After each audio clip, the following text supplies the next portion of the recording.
Do you need, hi. So, yeah, please take a seat. We have so many. If there's an empty seat next to you, do you want to raise your hand? Great.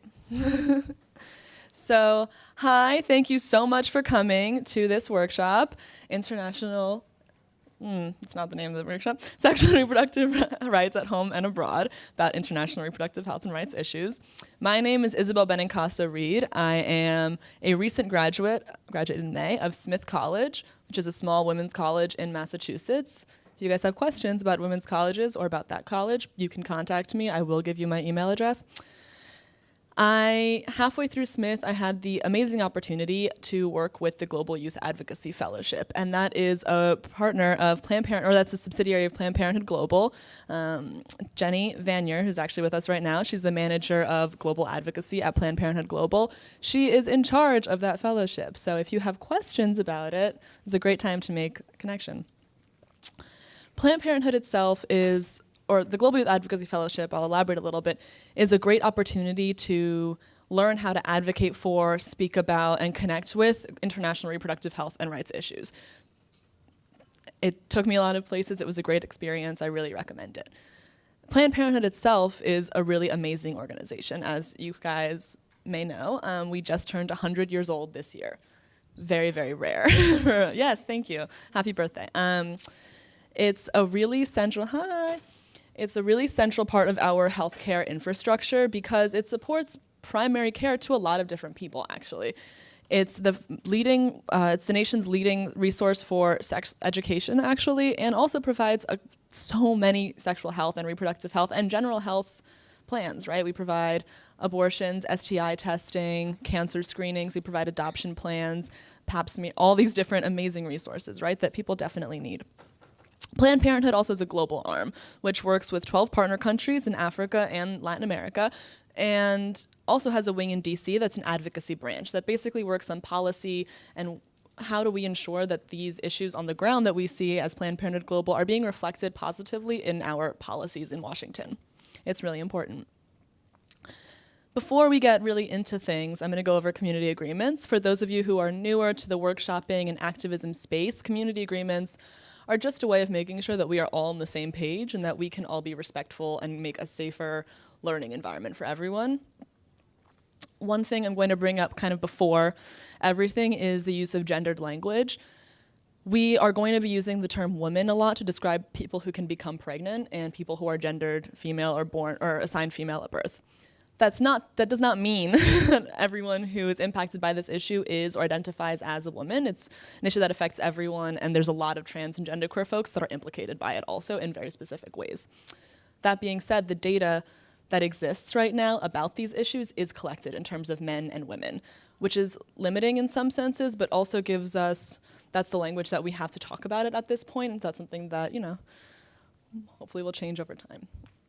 In our community agreements, we'll go over them. If you guys disagree or don't think something needs to be added, feel free to, after we've gone through the list, let me know. I want to add to it and make this a space that's for you guys, right? It's your space. The first thing, one mic, one diva. You guys might be familiar with it. Just be respectful when other people are talking, asking questions. That includes body language. If you have any needs or accessibility or want to fidget, that's great. But just focusing also and trying to be respectful in the space.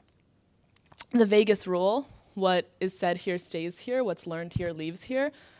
If someone talks about a personal story, don't turn around to people outside and be like, oh my God, this person shared this really personal story. Just be like, oh, I actually had a great experience where I learned that this issue impacted an individual. Great, right? So we continue to learn outside of the space.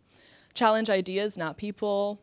Self-explanatory. If someone says something you don't like, talk about the thing that they said that you don't like. And respond to it, please do. Make I statements. It's a really good way to talk about an issue and connect to an issue without making an inaccurate or invalidating comment about someone else's experience that's overly general, and it opens up the conversation to be a lot more personal. The vocab giraffe, okay, it's my favorite one. It's this. If you need, do you want to practice? If you need any, no? Okay. If you need clarification, you don't know what's happening, you want me to take a step back, just put this up, and I will pause, And then we're going to be using acronyms and like policy names, so it can get kind of confusing. And the last thing is to take space if and when you need. We are going to be talking about, and not in great depth or in graphic detail, but we will be mentioning unsafe abortions, early pregnancy, complications from pregnancy, childbirth, death resulting from either of those things, and sexual violence. Those are going to be coming up in the slides that are talking about the global issues, so if you need to take a step, that's fine. There's a door in the back, and there's a door, that goes into another conference though, so maybe, but this, you can take a step if you need to. It's really no problem at all. And that's it, yeah. So moving on to kind of what we want to get out of this workshop is that we really are global advocates. That's how I see myself as like an individual, and I really hope that's how you guys leave this space feeling also. As a global advocate, we see that our role is global, and that we have an obligation, because of our privilege as US residents and citizens and people who live in this space and have connections to this space, we have access to advocacy and action in a way that very few other people in the world do. And what we're going to learn in this presentation is that the ways that our politics work actually really, really impact people all around the world in very unfair ways. So kind of keeping in mind, right, we have direct access to speaking about and taking action on these issues, which is really empowering and exciting. Moving on to kind of a global landscape right now, and what's happening in reproductive and sexual rights and health is pretty alarming. If we see in the United States, there's a lot of negative things happening, and that's mirrored in the rest of the world. When we look at statistics from around the world, there's over 200 million women and children, or women and girls right now, who want access to healthcare, to birth control, want to space and plan their family so that they actually have more control over when and how their families look. Unfortunately, 200 million people cannot access contraception in the way that we can access it in the West or in the United States in particular. The largest reason why people can't access birth control and family planning services is poverty. That's the biggest thing. Additionally, cultural barriers and legislative and policy issues also really get in the way of people being able to access healthcare and restrictions, or reproductive healthcare. Internationally, every day, do we want to guess how many girls give birth around the world? Girls are aged 10 to 19. No? It's kind of an intimidating question. It's 20,000 girls aged 10 to 19 every day give birth. That's a staggering number. 70,000 adolescents every year die from complications during pregnancy or as a result of childbirth. Additionally, this is getting darker, but 3.2 million abortions, unsafe abortions, are provided every year to teenagers, and that is out of 20 million abortions that are unsafe abortions that happen annually around the world. And that's a product, right, of not having legal, accessible, and affordable abortions. That's really important to remember. And a woman or a parent under the age of 15 or at the age of 15 is twice as likely to die during childbirth or pregnancy than someone who is older. That is a really big deal, right? That means that preventing early pregnancy actually saves someone's life down the line. That's really important to remember. And I think that really kind of bones in why we're doing this work. Family planning, reproductive health care is not about one phase in your life when you decide to become a parent. It's actually a lifelong issue. It affects everything. And kind of like I mentioned earlier, we see a lot of connections between what's happening internationally and what's happening on the ground in the United States, right? We're seeing Planned Parenthood, we're seeing constant attempts to defund Planned Parenthood, to make sexual or comprehensive sex education inaccessible, to restrict access to birth control through rescinding the Affordable Care Act, right? All of these really, really serious attacks on our health and rights. The Congress people and state representatives who are making those policies in the United States are the same people who are turning around and voting on restrictions, funding, and policies for international issues. That's really important because they're our constituents, they're making decisions that adversely impact our reproductive and sexual health rights, but they are also making those decisions for people who are not their constituents and who they don't know and whose cultures and societies and politics they don't understand. But we have access to these people, to our representatives, and the people who are being impacted don't necessarily have that same access. It's a pretty important thing to remember. Moving on, so to understand kind of what that actually looks like, I'm going to walk you through the main ways that the United States impacts international reproductive health care. The biggest way that we do so is through funding. We provide funding through two major avenues. That is USAID, the United States Agency for International Development, which is a branch of the United States federal government. It works in about 50 countries to support those governments and non-governmental actors. The second source that we give money to is UNFPA, which is the United Nations Population Fund. That is an organization from the United Nations, and it's the primary organization dedicated to family planning funding. Basically, what it does is that it believes that every single person should have access to and is entitled to reproductive health care, basic. When it operates on an as-needed basis, so in the places where we see the most need, that's where they are going to be. So right now they are operating in Iraq, in Syria, I mean a lot of countries, right? They operate in 150 countries, so that's the widest reach of any program that we donate to. And they're also working right now in Zika-affected countries in South America, in Latin America. This number is a staggering number, but that is the total amount that we give every year to international family planning funds. That's $607.5 million. It's a lot of money. This money goes to support 23 million people, right? There's a direct correlation between how much money we spend and how many people are impacted. This amount stayed pretty consistent throughout President Obama's tenure, and actually he increased it at the beginning, and then it remained consistent. That was great. Now, under the current administration, if we can follow the trends and also our president's dialogue, we know that this is not something that's probably going to stay this way, this securely. And in fact, President Trump has threatened to eliminate all family planning funding for international issues. I know, yeah, from our budget, which means this number would go down to 0. That's a huge, really drastic change, right? And we're the third largest provider to UNFPA in the world, so we're going to see a huge gap if we fall out of international family planning funding. That's just something to keep in mind. But even though right now we have this funding, it still comes with a lot of restrictions, right? It's pretty sad. The Global Gag Rule, also known as the Mexico City policy, how many people here have heard of this? No, it is, oh my God, okay, a lot of people. So stick with us for a second. It's a headache, but basically it was enacted in 1984 by President Ronald Reagan, the building we're in right now. It's not his building, but basically the Global Gag Rule is an executive order, which means that it can be instated or repealed by any president that is in office. And this executive order basically says that if you are a clinic, international clinic, that is receiving funds for family planning services from the United States, you cannot talk about, you cannot perform, you cannot refer, and you cannot advocate for abortions at all, even if it's legal in the country where you are residing. What this effectively does, right, is that it makes abortion inaccessible for people on the ground in those countries, right? If the clinic in your community, if the clinic in your community relies on American funding, even at all, even if they receive a very small percentage of their funding from the United States, suddenly you cannot access abortion at all. You cannot talk about it, hear about it, advocate, nothing. So a lot of communities now are not able to access this really basic healthcare requirement because of the United States' international relations policy. It doesn't, right? It doesn't make a lot of sense. It's relevant to note that Donald Trump, so every single Republican president since its founding has instated the Global Gag Rule, meaning they have made that the operating policy for family planning services or family planning funding.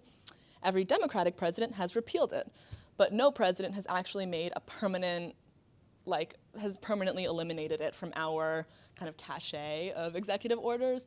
So when President Trump came into office, the first thing he did was, not the first thing, but one of the first things he did was reinstate the Global Gag Rule. And when he did that, he actually expanded it. So now, instead of covering our $607.5 million of family planning funding, now the Global Gag Rule actually reaches all $9 billion of our global health aid. which means that if you are receiving any kind of health treatment for which receives any funding from the United States, abortion will be completely exempt from that health care. Even if you are in a situation where that might be the best thing for you health-wise, even if that is what you want, even if you tell your abortion or your healthcare provider that that is what you want, they cannot mention it, even if you're getting treated for something like malaria, right? So like, it's a really extreme policy, and it actually impacts a lot of people. And when we kind of think about, yeah, I know, yeah. When we kind of think about, okay, like that's a really daunting issue, that's a direct connection that we have to that issue, but also, right, what other relationships do we have to these issues, and how can we harness our own selves and our experiences to be able to make a difference? That's kind of, there's an uplifting note to this. And, oh yeah, it's Smith College, Planned Parenthood chapter. This is, yeah. So I personally got really interested in international family planning and reproductive health advocacy because of my identity, right? I think that's how a lot of us feel is, all research is me-search. I am the child of Brazilian immigrants. My entire family is in Brazil. And, right, I'm a gay, South American, first-generation American, and that's a complicated international identity to navigate. And immediately when I was growing up, I grew up in Brooklyn my whole life, and I was surrounded by an immigrant community there also. So it was pretty easy for me to early on see that, oh, like we have a global role. And actually, like there isn't, we have relationships to other people in other countries and other cultures, and that matters. But it wasn't until I got to college that I started kind of really even more seeing how empowering it was to have this kind of position, this as a person that has many backgrounds and identities, right? Like to be in the middle of all these countries is actually really empowering. And it's really exciting to be at this place where, oh my God, I can connect to all these different ideas and structures. And at Smith, I was able to critically talk about my identity for the first time in a new way. And I was also able to bring that into the Planned Parenthood Generation Action chapter that I was the co-chair of with this amazing person for 3 years. So that was an amazing experience.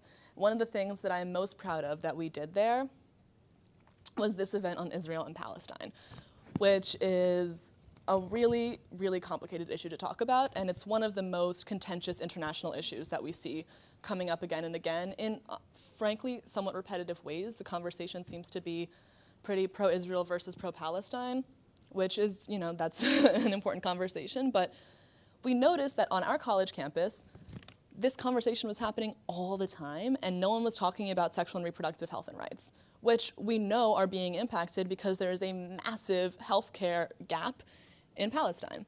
So that obviously impacts Israel as well. It's a complicated issue, and everyone is impacted. So we wanted to raise awareness about this issue. We look at organizations like UNFPA, and they're actually operating on the ground to provide midwifery services, healthcare infrastructure, cancer screenings on the ground in Palestine. So there's already a precedent to follow here. We just wanted to bring that conversation into our campus. It was really hard. It took, Sarah Shannon, my partner, co-chair, not my romantic partner, she suggested this event our sophomore year of college. It was the last event I ever did as co-chair of Smith College Generation Action chapter. That means it took 2.5 years to make this event happen because it's a really hard topic. Additionally, there were other struggles, right? If you're organizing an international issue, you have to get speakers or people involved, and those people are often in the places that they're working because that's where they're needed. So a lot of the activists that we were finding were actually in Palestine or in Israel or in some, doing a sabbatical in Germany. I was like, okay, great. We couldn't afford to get them there. That was not possible for us. So we ended up finding an activist midwife, that's how she identifies, which is a great job title, who is from Texas and who initiated a project in Israel and Palestine called Midwives for Peace, which, if you guys have heard of it, is an amazing grassroots organization that brought Palestinian and Israeli midwives together to fill in the infrastructure gap that was left in the wake of the conflict. And so these women worked together, really supported the people in the communities that needed it most, and were able to have these really amazing conversations. So it was a social and practical solution to a really serious problem that we were seeing and that people weren't talking about at Smith. Another challenge was, how do we message this topic? Because it is hard to talk about, and we wanted to make sure that we were having a conversation that people felt like they could come into and learn more from. And that also wasn't going to invalidate people's own experiences in those places, because I'm not an expert, I cannot speak to this issue completely, but I can speak to sexual and reproductive health internationally. We ended up Sarah ended up bringing, Sarah Bonds was the speaker, Global Health International, did I mention that? She ended up talking a lot about personal experiences that Palestinians and Israeli midwives had on the ground. And that was a really great way to talk about the issue, because we were able to directly deal with things that people didn't really want to talk about, but from a personal perspective and in a way that was actually solution-oriented. And those things made people really actually excited to talk about this conflict, and in a new way. This was a great event, but it was really successful, but at the same time it was the last event that I put on as co-chair with Sarah Shannon. So it was really sad, but it was also hard to make a sustained long-term action. And that was something that I definitely felt I would have liked to see more of, and that our org is definitely moving towards the direction of now. But we had an ask at the end, which is really important, have people contact the representatives, have people talk about the issues that we're seeing internationally. We were also able to form strong coalitions with other organizations on campus that were dealing with this issue in a critical way, and so that catalyzed more action, like letter writing campaigns together that were not directly related to this event, but that were action-oriented, right? And that came out of an internationally oriented event, which was cool. So when we're talking about kind of issues like this, I bring this up just because this was the hardest event to put together. It was so hard. But it was really successful, and that's because we were able to talk about things that people, wanted to learn about but didn't know how, and we were also able to encourage people to take some action, and hopefully we can do the same here. So, just kind of as we're wrapping up, we're talking about the differences between awareness raising and action. Awareness raising is so important because people are not going to act if they don't understand what the problems are and if they don't feel empowered to do so based on the information they have. If they don't know how, they can't act. But at the same time, people need to act so that things can change, right? We see a lot of these conversations that are very cyclical, but that people aren't necessarily breaking out to do something about. So combining, critical awareness and conversation with action, sustained action, is really, really important. Some ways that you can take action that seem really difficult, but that actually are available to you: letter writing, phone banking. You can volunteer with organizations to phone bank. You can volunteer with organizations in general. You can lobby your state representatives. You can lobby Congress, and lobbying, you can write letters. That's still a form of making your voice heard. But I want to give you guys a little bit of time right now, about 10 to 15 minutes, just to kind of go over how you might embark on a similar process to what we did at Smith, or kind of anything that we just talked about. If you feel motivated to act on it, if you see a need in your community to talk about it, just go talk about what needs to be handled in your communities. And I'll be coming around and poking my head in to find out what you're up to. So, yeah. Does anyone want me to read these out? Okay, great.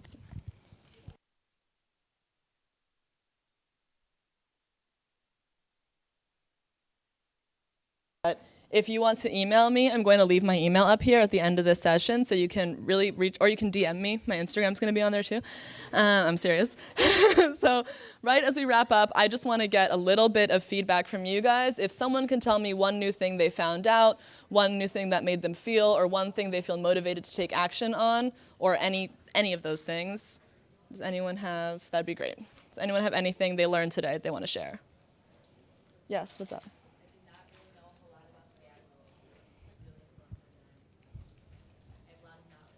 Cool. Do you? Yeah, what's up? Yeah. Cool. Did you? Yeah. I didn't know how many adolescent girls died due to pregnancy complications. Yeah, it's a jarring number. It's really heartbreaking. Does anyone feel? Yeah. I was curious about the problems in Israel and Palestine. Oh, thank you. It's a really significant issue, and actually, if you want readings, I have a lot of PDFs, so you can email me about that. I will send them to you. But yeah, so we have to wrap up. But I just wanted to say that I'm so happy to have had this experience with you guys. Thank you. Oh, this is IG and Gmail. It was so wonderful to get to know you all, and I really just encourage you guys to start to situate yourselves in a global perspective and really see that, there's not only this removed kind of, philosophical, but there's an actual direct relationship that we have as American residents, citizens, Americans of whatever kind, to other countries. That's really important, and we need to emphasize that and act on that because we have that opportunity. So thank you so much for coming.